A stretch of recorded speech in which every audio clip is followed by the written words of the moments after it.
से जाने के बाद चुनाव आयोग से लेकर के सभी लोग काम शुरू करने वाले हैं। 5 साल के अंदर अब महिलाओं को 33% रिजर्वेशन आरक्षण अब लोकसभा और विधानसभा में आपको मिलने जा रहा है 5 साल के अंदर। अब इसमें क्या होगा, अब आप इसको समझ लो इत्मीनान से। हम सूर्यमती जी से चाहेंगे और आप लोगों से भी चाहूंगा कि देखो, आप लोग माइक पर बोलना सीखो। हमारे चाहे महासचिव हो, अध्यक्ष हो, कोई भी हो, माइक पर बोलना सीखो, क्योंकि आने वाले दिनों में आप ही लोगों के बीच में मजबूरी होगी कि विधानसभा में, यूपी में और लोकसभा में आपको चुन के जाना है। महिलाओं को 33% चुन के जाना है।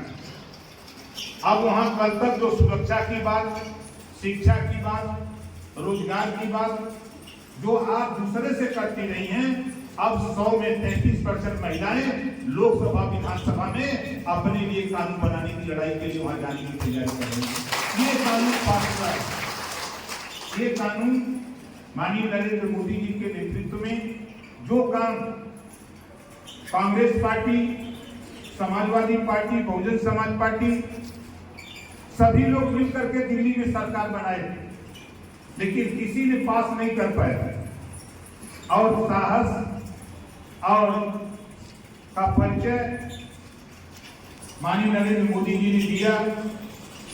मैं इसी सोनभद्र में जब पहली बार आया था कल्याण मंडप में, तो मैंने कहा था कि 50% रिजर्वेशन आरक्षण जब तक महिलाओं को लागू नहीं होगा तब तक देश में नारी का सुधार नहीं हो सकता है, चाहे जितना लोग बन के, सीईओ बन के, एसपी बन के, एसडीएम बन के, डीएम बन के, कमिश्नर बन के जब आना शुरू कर देंगी तब महिलाओं को फिर किसी की आश्रित नहीं होना होगा।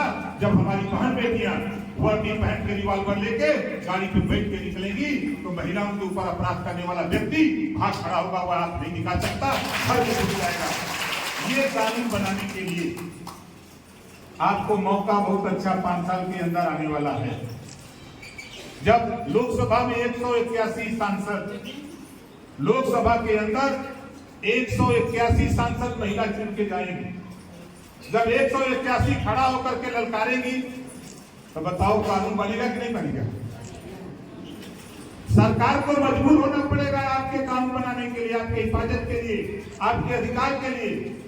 लेकिन इसके पहले आपको बोलना पड़ेगा। जैसे हम माइक पर खड़े हैं, आगे कहीं भी मीटिंग हो, चौपाल लगे गांव में, बैठक हो, आप बेहिचक आप खड़ा होकर के जो भी टूटी फूटी भाषा में हो, आप खड़ा होकर के बोलना सीखिए। क्योंकि चुन के आपके बीच से जो जाएगा तो सदन के अंदर वहां जब टाइम आता है, विधानसभा या लोकसभा चलेगी, आप चुन के जाएंगी 5 साल के अंदर, तो आपको वहां खड़ा होकर के बोलना पड़ेगा। तो पता लगा कि यहाँ रिहर्सल नहीं है तो वहां तो नहीं बोल पाएंगे, तो रिहर्सल करना पड़ेगा। इसके लिए बेहिचक आपको छोटी छोटी मीटिंगों में आपको माइक पर, बिना माइक के एक अभ्यास आप लोग करो। हम तो सूर्यमती जी से चाहूंगा कि जैसे आज यहाँ हमारी इतनी माताएं बहनें जुटी हैं, इसी तरह छोटी छोटी मीटिंगों में भी रिहर्सल कराओ इनको, और ये मैसेज पूरे जिले में फैले कि भाई जब 33% आरक्षण लागू है तो उसके लिए हमको आपको तैयार होना पड़ेगा। क्योंकि देखिए, जो चालाक लोग हैं भैया, जो चालाक लोग हैं आपको सिखाएंगे नहीं, आपको ये बात कोई बताएगा नहीं। इस नाते कि नेता आते हैं माइक पर वोट के लिए बोल के चले गए, और मैं जिस दिन से ये पास हुआ है उसी दिन से हम जहां भी जाते हैं, चाहे यूपी में जाए, चाहे बिहार में जाए, जहां भी जाता हूं वहां हम इस बात को बताने का प्रयास कर रहा हूं। दूसरी चीज, एक समस्या है, एक समस्या जब मैं पिछली बार भी आया था सोनभद्र में, जब कल्याण मंडप में मैं आया था, नहीं मनोज जी, मैं कल्याण मंडप है यहाँ रेणुकूट में, नहीं, यहाँ नहीं, रेणुकूट में है। मैं वहाँ गया था बहुत पहले जब मैं मिनिस्टर था, तो वहाँ कार्यक्रम किया था तो एक बीमारी पकड़ में आई कि बिजली पैदा होती है सोनभद्र, अब बिजली चली जाती है कहाँ, लखनऊ। यहाँ के लोगों को मिलवे नहीं करती है। बोलो सही है गलत है? इसका रीजन आप जानो, इसके संबंध में जानकारी करो। 403 विधायक पूरे उत्तर प्रदेश में हैं, चुन के जाते हैं 403 विधायक। सदन के अंदर आपके जिले से जो भी विधायक चुन के गया, आपकी बीमारी सदन के अंदर, मैं चुनौती के साथ कहता हूं, सदन के अंदर जब ओम प्रकाश राजभर इस बिजली के सवाल पे जब सदन के अंदर मुख्यमंत्री जी के सामने जब बात रखता था तो कोई भी विधायक समर्थन देने को तैयार नहीं, चाहे आपके जिले का विधायक हो, चाहे किसी जिले का विधायक हो। हम यही बात तो कह रहे थे कि भाई बिजली पैदा होती है सोनभद्र, और बिजली सोनभद्र में 4 घंटा 5 घंटा 6 घंटा मिलती है, नहीं मिलती है। और कुछ ऐसे इलाके हैं वहां तो और दुर्गति है। सरकार की सोच है कि देहात में, ग्रामीण इलाकों में 18 घंटा और शहरों में 24 घंटा, लेकिन कहीं न कहीं प्रतिनिधित्व का दोष है। सरकार की जो मंशा है, जो नीयत है, उनकी नीयत और मंशा पर हमारे अधिकारी जो बिजली विभाग के हैं उनमें भी कहीं न कहीं कमी नजर आ रही है। इस बात को लेकर के हमारे साथी बहुत से लोग हमको रसीद देते हैं, बिजली का बिल देते हैं कि साहब हमने कनेक्शन लगाया, हमने कृषि के लिए पंपिंग सेट के लिए 2 हॉर्स पावर लिया और उसके बाद हम बिल नहीं दे पाए। अब कुछ दिन के बाद हमारा कमर्शियल घोषित हो गया, अब 4 गुना बिल ज्यादा आने लगा। और इधर क्या हुआ, आप लोग भी गलत फहमी में पड़ गए। सरकार की तरफ से एक ठेकेदार ने ठेका लिया, टेंडर निकला कि गरीबों के घर स्मार्ट मीटर या पूरे प्रदेश में स्मार्ट मीटर लगा दिया जाए। जब बिजली का बिल जो आप खर्चा करेंगे उस हिसाब से बिल आएगा। अब वो ठेकेदार क्या समझाया आपको, आपका वो आधार कार्ड ले लिया और ठेकेदार कहा कि ये फ्री में लग रहा है। बोलो यही ना ठेकेदार कहा कि ये फ्री में लग रहा है। और जब किसी ने पूछा कि बिजली का फ्री में है, अब आपने सुन लिया और मान लिया। अब आधार कार्ड वो लेकर के आपको मीटर लगा दिया और पूरी कि फला क्या हमने ये आधार कार्ड है, फला क्या हमने स्मार्ट मीटर लगा दिया। अब आप तो सोच रहे हो कि फ्री वाला बिजली है। अब 4 साल बीता, 5 साल बीता, 6 साल बीता, तब पता लगा 10,000 15,000 का बिल एक दिए आगे। बोलो सही है ना? एक ही बार में आ गया, तब आप छटपिया रहे हो कि ये कैसे बिल आ गया। इसमें कहीं न कहीं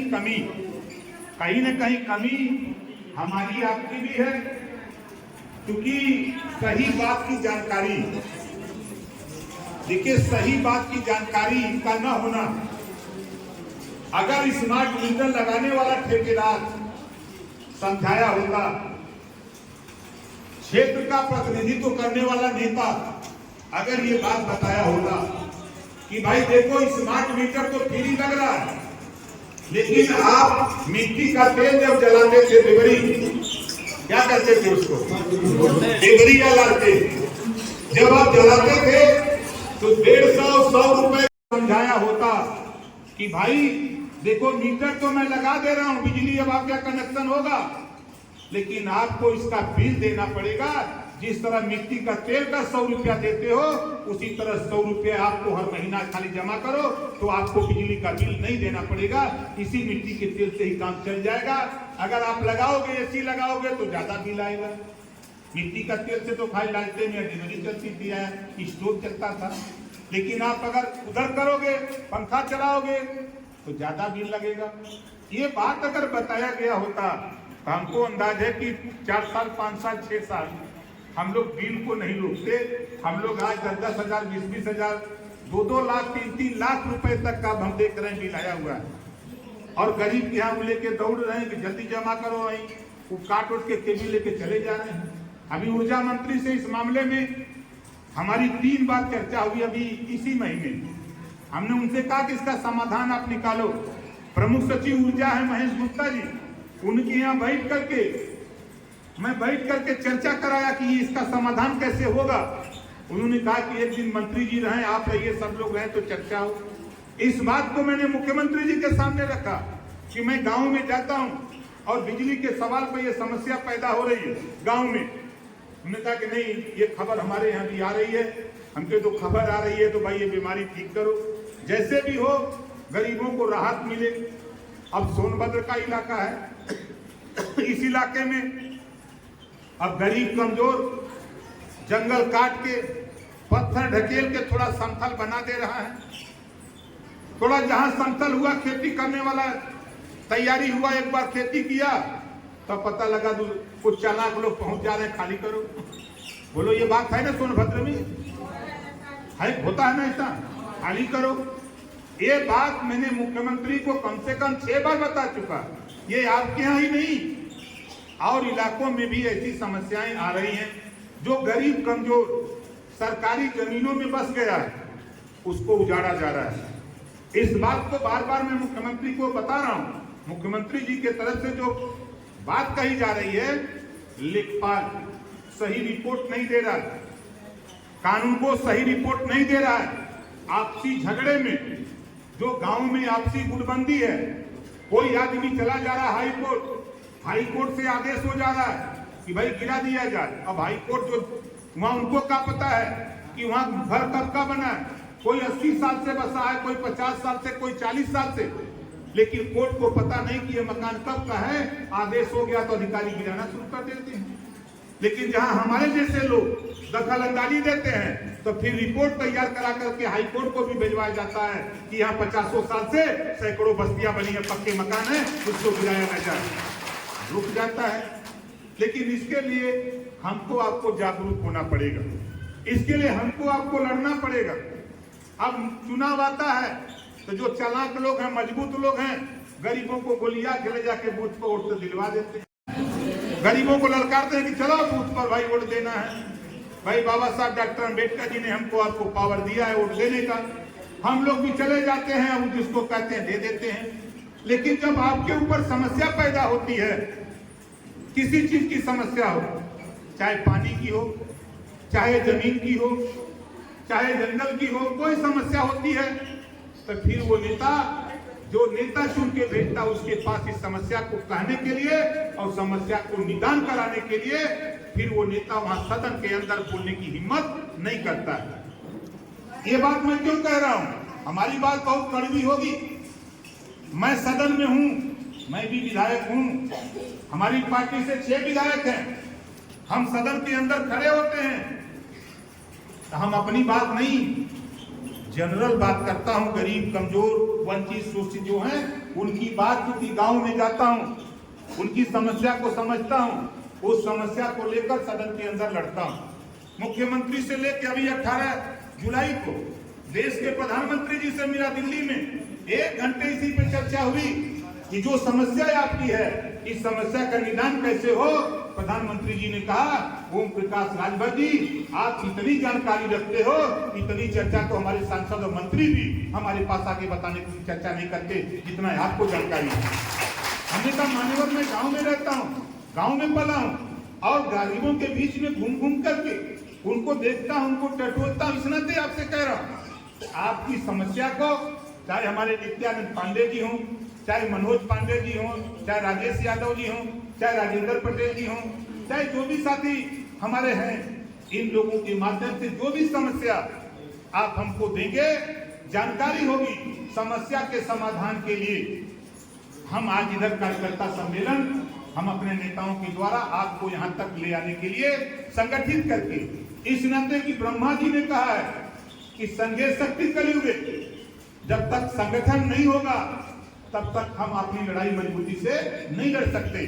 इस नाते हमारा प्रयास हो रहा है कि कोई समस्या हो, जैसे हमारे प्रजापति जी ने एक एप्लीकेशन दिया, उनको सही जानकारी बताई गई, उसी तरह आपके यहाँ भी जो भी समस्या हो उसको लिखित एक सादे कागज पर लिख करके नेताओं के माध्यम से आप उपलब्ध कराओ। उस समस्या का समाधान कराने का हम लोग पूरा प्रयास करेंगे। आपके सोनभद्र से लेके लखनऊ तक जितनी ताकत हम लोगों के पास है, पूरी ताकत के साथ आपकी मदद करने का काम हम लोग करेंगे। इस नाते हम आपको संगठित कर रहे हैं और हम लोगों का मकसद एमएलए बनने के लिए हम नहीं आए।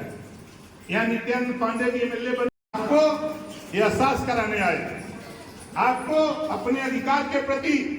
आप बाबा साहब डॉक्टर अंबेडकर जी ने संविधान में क्या क्या आपके लिए अधिकार दिया है, अभी इसके विषय में जानकारी नहीं, अभी हमारे अच्छे अच्छे लोगों को जानकारी नहीं।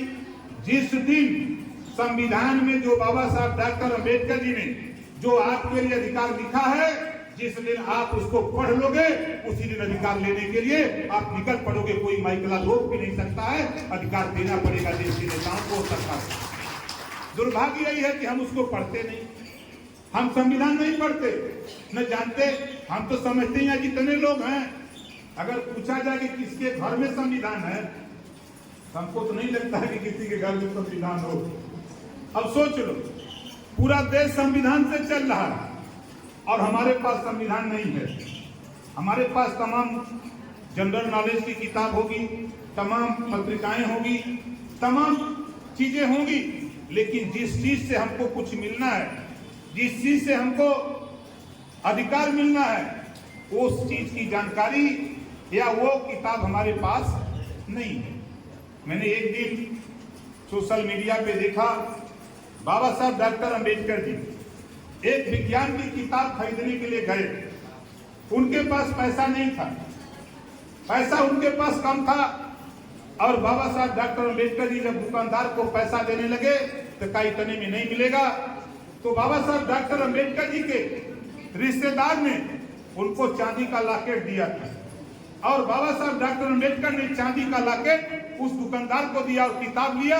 और किताब लेके जब घर आए तो उनकी माँ और उनके पिताजी ने पूछा कि तेरा लॉकेट? उन्होंने कहा कि किताब खरीद के लाया हूँ। तो कहा उस लॉकेट तो तुम्हारे लिए दिया गया था? कहा इस किताब से माता जी, इस किताब से लाखों लोगों का भविष्य निकाला जा सकता है, लेकिन उस लॉकेट से तो अकेले हम बैठ करके हम अम्बेडकर जी। लेकिन धन्य है बाबा साहब डॉक्टर, एक ऐसा बढ़िया हम लोगों को संविधान दिया है। उस संविधान के दायरे में जो आज लोग काम कर रहे हैं वो तो आगे निकल गए, जो संविधान को नहीं मानते वो पिछड़ गए। हमारे पिछड़ने का यही कारण, गौतम बुद्ध जी ने कहा है कि दुख है तो दुख का कारण है, और कारण है तो उसका निवारण भी है। और गौतम बुद्ध जी ने कहा कि बुद्धम शरणम गच्छामि, बुद्धि की शरण में जाओ, बुद्धि की शरण में जाओ। धम्मम शरणम गच्छामि, संघम शरणम गच्छामि। वही बात महात्मा ज्योतिबा फूले ने कही, वही बात सावित्रीबाई फूले। आप यहाँ इतने लोग हो, हम आपसे पूछ रहे, बताओ आपको, आप लोगों को, महिलाओं को पढ़ने लिखने का अधिकार किसने दिया है? नहीं, आप समझ लो, आप बताओ। देखो उसका उत्तर सही है, जोरदार ताली बजा के उसका स्वागत करो। देखो सब लोग सुन लो, क्योंकि कोई नेता इस बात की चर्चा नहीं करता, इस नाते जानकारी नहीं। सबसे पहले जब इस देश में महिलाओं को पढ़ने लिखने का अधिकार नहीं था, तो सबसे पहले सावित्रीबाई फूले ने, खुद उनके पति महात्मा ज्योतिबा फूले ने विद्यालय खुलवाया, और सावित्रीबाई फूले को पढ़ाकर खुद उनको टीचर बना करके पढ़ाने का काम शुरू किया। तो सावित्रीबाई फूले पहली अध्यापिका है जो महिलाओं को पढ़ने और पढ़ाने का अधिकार दिया है। ये ध्यान रखना, कई सवाल करेगा कोई, आपसे पूछे। बाबा साहब डॉक्टर अंबेडकर जी ने संविधान में तो सारी चीजें निहित कर दी, जो गौतम बुद्ध जी ने कहा, जो बात महात्मा ज्योतिबा फूले ने कही, जो लड़ाई सावित्रीबाई फूले ने लड़ी, जो छत्रपति साहू जी महाराज ने लड़ा, जो पंडित दीनदयाल उपाध्याय जी ने जो लड़ाई लड़ी, सारी चीजों का निचोड़ बाबा साहब डॉक्टर अंबेडकर जी संविधान में लाकर के निहित कर दिए। आज पूरा देश संविधान से को तो हम सब लोग 5% लोग जानते थे जब तक कांशीराम जी नहीं आए थे। जब मानवर कांशीराम जी आए दिल्ली की पार्लियामेंट में, जब बाबा साहब डॉक्टर अंबेडकर की मूर्ति लगी, तब पूरा देश बाबा साहब को जानने लगा। नहीं तो बाबा साहब को भी दबा करके रखा गया था कि कोई जानने न पावे। इस नाते हम आपसे कह रहा हूं कि महिलाओं को पढ़ने लिखने का अधिकार, सबसे पहले अगर शिक्षा का दरवाजा महिलाओं के लिए कोई खोला तो सावित्रीबाई फुले ने खोला। अगर कोई सवाल करे, कहीं पूछे, तो इसका उत्तर बेहिचक आप देना। तो जो सुझाव, जो सोच सावित्रीबाई फुले, महात्मा ज्योतिबा फुले, गौतम बुद्ध जी, हमारे तमाम बाबा साहब डॉक्टर अम्बेडकर, हमारे छत्रपति साहू जी महाराज, पंडित दीनदयाल उपाध्याय, तमाम महापुरुषों ने जो संघर्ष किया, उसी संघर्ष को तो हम लोग ही करते। पंडित दीनदयाल उपाध्याय ने कहा कि जो निचली पायदान पे खड़ा उसको ऊपर ले आओ। हो क्या रहा है? हो क्या रहा है? गौतम बुद्ध जी ने तो भी यही बात कही, यही बात तो सभी महापुरुषों ने कही। सही बात की जानकारी हम आपसे यही कहूंगा कि पहले तो कहा जाता था, नेता लोग कहते भी थे, जो समाज के सुधारक लोग थे, कि आधी रोटी खाओ लेकिन बेटा बेटी को पढ़ाओ। उपदेश देते थे लोग। लेकिन हम आपसे कहूंगा कि देखो, बेटा पढ़ता है तो एक परिवार सुधरता है, बेटी पढ़ती है तो दो परिवार सुधरता है। जब तक बेटी मायके में रहती है, माँ बाप भाई की सेवा करती है, जिस दिन बेटी की शादी हो जाती है, ससुराल चली जाती है, तो सास ससुर की सेवा करती है, दो परिवार सुधरता है। इस नाते कभी भी बेटा बेटी से भेदभाव नहीं। जितनी ताकत ऊर्जा बेटा को पढ़ाने में लगाते हो, उतनी ताकत ऊर्जा बेटी को भी पढ़ाने में लगाओ, क्योंकि वो लक्ष्मी है। आज आपको आश्चर्य होगा, आज जो पढ़े लिखे बेटी पैदा होती है तो वो खुशी खुशी कहते हैं घर में लक्ष्मी आई, लक्ष्मी पैदा हुई है। हमारे आपके घर में क्या होता है? बेटा पैदा होगा तो पता लगेगा कि जमीन पर पैर नहीं पड़ेगा, है ना? ऐसा बेटा पैदा होता है घर में तो जमीन पर पैर नहीं पड़ता है, पूरा एक घरे से वो घरे पूरा 10 घर जलाने का काम करते हो। और जिस दिन घर में बेटी पैदा हो जाती है तो तेरे पैर में पत्थर बांध दिया जाता है, एक कदम भी आगे नहीं बढ़ पाती हो। जितना सोहर बेटा के पैदा होने में गाती हो, उसका दुगुना सोहर बेटी के भी पैदा होने में गाना चाहिए। ये हमारा आपसे सुझाव और निवेदन है। ये मत सोचना वही बेटी कल जाएगी जब ससुराल तो उसको भी कहेगी, सुझाव देगी कि मैं पैदा हुई थी तो मेरे माँ बाप ने अपने घर में सोहर गाया था, गीत गाया था, तब उसके घर में भी बदलाव आएगा। बदलते हुए युग में, बदलाव की दुनिया में हम आपको ले जाना चाहते हैं साथियों। इस नाते हमारा फोकस, हमारा सुझाव, हमारी लड़ाई बदलाव की तरफ है। हम चाहते हैं कि देखिए, हम एनडीए में शामिल हैं। हमने प्रधानमंत्री जी से भी कहा, उन्होंने पूछा कि गरीबों की दुर्गति का क्या क्या कारण। हमने कहा कि मान्यवर आप प्रधानमंत्री हो, एक बीमारी हमने पकड़ा और मैं गांव में जाता हूं, ज्यादातर उससे सबसे ज्यादा दुखी अगर कोई है तो महिलाएं। आप भी यहाँ हो, जो मैंने प्रधानमंत्री जी को बताया हूं, आप बताओ। हमने उनसे कहा कि भाई देखिए माननीय प्रधानमंत्री जी, आपके प्रदेश गुजरात, आप जहां से आते हैं गुजरात, वहां शराब बंद कर दिया आपने। उन्होंने कहा कि नहीं नहीं, मैंने नहीं किया। वो आजादी के पहले लड़ाई में सरदार वल्लभ भाई पटेल ने कहा था, महात्मा गांधी जी ने कहा कि जब देश आजाद होगा तो देश में शराब बंद होगी। इस नाते उन लोगों ने बंद कर दिया। हमके तो आप प्रधानमंत्री हैं, हम जहां जाते हैं वहां पूछते हैं कि भाई बताओ शराब बंद होना चाहिए कि नहीं होना चाहिए? आप लोग बताओ, कितने लोग चाहते हो कि शराब बंद होना चाहिए? हाथ उठाओ। शराब बंद होना चाहिए? बंद होना चाहिए ना? दोनों हाथ उठाओ। हमारे पत्रकार भाई लोग परेशान हैं। ये बात, मैं इस बात को क्यों कह रहा हूं? देखो, ये बात मैंने देश के प्रधानमंत्री जी के सामने इसको इसी बार नाते रखा कि जब गुजरात बंद हो सकता है, पांडिचेरी बंद हो सकता है, बिहार में भी बंद हो सकता है, तो उत्तर प्रदेश में भी शराब बंद होना चाहिए, ताकि यहाँ गरीबों का कल्याण हो। इस बात को लेकर के हम लोग संगठन के माध्यम से, हम लोग देश का जो सिस्टम है, जो बाबा साहब डॉक्टर अम्बेडकर जी ने जो सिस्टम दिया है, वो सिस्टम के तहत हम लोग लड़ाई को लड़ रहे हैं। और साथ ही आपको बताऊं आगे दूसरी चीज क्या है, मैं विधायक हूं जहूराबाद, और दूसरा टर्म में 6 साल के ऊपर हो गया, और 6 साल के अंदर गरीबों के इलाज या ऑपरेशन के लिए मैंने 17 करोड़ रुपया अब तक दे चुका। विधायक की हैसियत से, अपनी कलम की दस्तखत से, अपने लेटर पैड पे लिख करके मैंने 17 करोड़ रुपया गरीबों के इलाज ऑपरेशन के लिए दिया।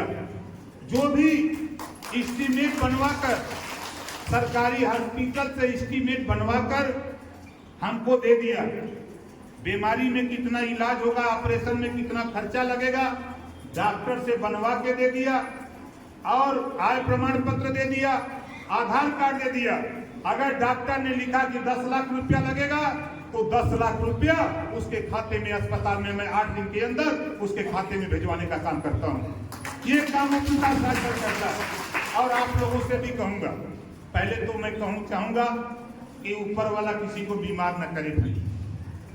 यदि ऑपरेशन कराना हो तो सरकारी हॉस्पिटल से आप एस्टीमेट बनवा लो। एस्टीमेट अंग्रेजी शब्द है, मतलब बीमारी में, ऑपरेशन में कितना खर्चा लगी उतना का डॉक्टर कागज बना दे, लिख दे कि इतना इतना रुपया, इनके इतना इतना मद में, दवाई में इतना, ऑपरेशन में इतना, कुल बना के डॉक्टर दे दे। और दे ना दे तो नेतन के बता दे, ये लोग बनवा दे, ये लोग फोन कर देंगे सीएमओ सीएमएस को, उसकी औकात नहीं है कि जो एस्टीमेट न बनावे। तहसील से आय प्रमाण पत्र खाली बनवा लो, और अपने आपके पास जो आधार कार्ड है उसकी फोटो कॉपी 3 पेपर हमको दे देना। आपका पैसा 10 दिन के अंदर आपके हॉस्पिटल पहुंच जाएगा, और गरीब का इलाज फ्री में करने का कानून बन जाएगा, कोई नहीं रोक पाएगा। ये पैसा मैं देने की मैं गारंटी लेता हूँ। आपका विधायक करे न करे मुझसे उससे नहीं मतलब, आपका सिर्फ 3 पेपर, आधार कार्ड, आय प्रमाण पत्र, एस्टीमेट, दवाई के खर्चे का ब्यौरा, कितना रुपया, उतना रुपया 10 दिन के अंदर आपके हॉस्पिटल में हम पहुंचा देंगे। जो आपके यहाँ आपका मोबाइल नंबर उसमें ऐड होता है, उस मोबाइल नंबर पर हॉस्पिटल से आपको फोन आ जाएगा कि आप भैया आके अपना, आपका रुपया आ गया है, आप अपना ऑपरेशन करा लो, इलाज करा लो, हॉस्पिटल से सूचना आ जाएगी। ये काम मैं अपनी दस्तखत से उत्तर प्रदेश के 25 करोड़ आबादी में दवाई का पैसा देने के लिए बाबा साहब डॉक्टर अम्बेडकर जी के सिस्टम में मैं एथराइज हूँ, मैं एमएलए हूँ। कोई भी एमएलए लिख सकता है। अब आप बताओ, कोई एमएलए 5000 रुपया दिया दवाई बदे? बोलो दिया? नहीं दिया। जबकि ये अधिकार, ये पावर, जितना पावर हमारे पास है उतना पावर आपके क्षेत्र के विधायक के पास है। लेकिन ये विधायक डरते हैं कि हम लिख देंगे तो जांच हो जाएगी, कोई डर नहीं। ओम प्रकाश राजभर, हम भैया सिर्फ एक आदमी से डरते हैं, हम किसी से नहीं डरते हैं। नोट कर लेना, चाहे कोई हो, गरीबों के सवाल पे, इनके अधिकार के सवाल पे, वंचित शोषितों के सवाल पे जहां भी लड़ना होता है दिल खोल करके लड़ता हूं, और मन बना करके लड़ता हूं, और मंजिल तक लड़ाई को पहुंचाने का प्रयास करता हूं। इस नाते आपको कह रहा हूं कि भाई देखो, जो समस्या है उस समस्या के निदान के लिए हमको, आपको संगठित होकर लड़ने की जरूरत है। आप पहले बताओ, हम जो बात तो बोल रहे हैं, बहुत बोलते हैं भाई, हमारी बात कितने लोगों को पसंद आ रही है? जरा हाथ उठाओ। पसंद आ रही है ना? तो इस लड़ाई को आगे बढ़ाने के लिए हमारे, चाहे महिला मंच की जिला अध्यक्ष सोनमती जी हों, चाहे मनोज पांडे जी हों, चाहे युवा मंच के हमारे अमरेश यादव जी हों, चाहे हमारे किसी भी इनका कोई पदाधिकारी हो, साथियों, आपसे भी मैं कहूंगा कि आप लोग कहीं भी भाषण दो, इलाज के सवाल पे जरूर बोलो, इलाज के सवाल पे जरूर बोलो, समस्या के सवाल पे जरूर बोलो, कि वो एक एप्लीकेशन बना करके लिख करके आप ले लो और हमारे तक पहुंचा दो। आपने हमारे यहाँ पहुंचा दिया तो मैं उस चिट्ठी को, किसी विभाग का होगा, उस विभाग को चिट्ठी लिखूंगा तो वो चिट्ठी का जवाब आपके घर तक पहुंच जाएगा। इतना हम आपको गारंटी के साथ कह रहा हूं। इस नाते कि हम संविधान के दायरे में जनता ने चुना है मिले, और हम जनता के बल पे हैं, जनता की ताकत से हैं। तो जनता की ताकत का इस्तेमाल जब तक पावर में है तब तक उसका इस्तेमाल करना चाहते हैं। इस नाते आप लोगों से कहूंगा कि आप लोग सब लोग संगठित होकर हम लोग जब तक नहीं लड़ेंगे। और फिर मैं कह रहा हूं सोनमती जी, आपसे पुनः इनका जोरदार ताली बजा के स्वागत के लिए आप लोग चौपाल लगाओ। देखो पार्टी में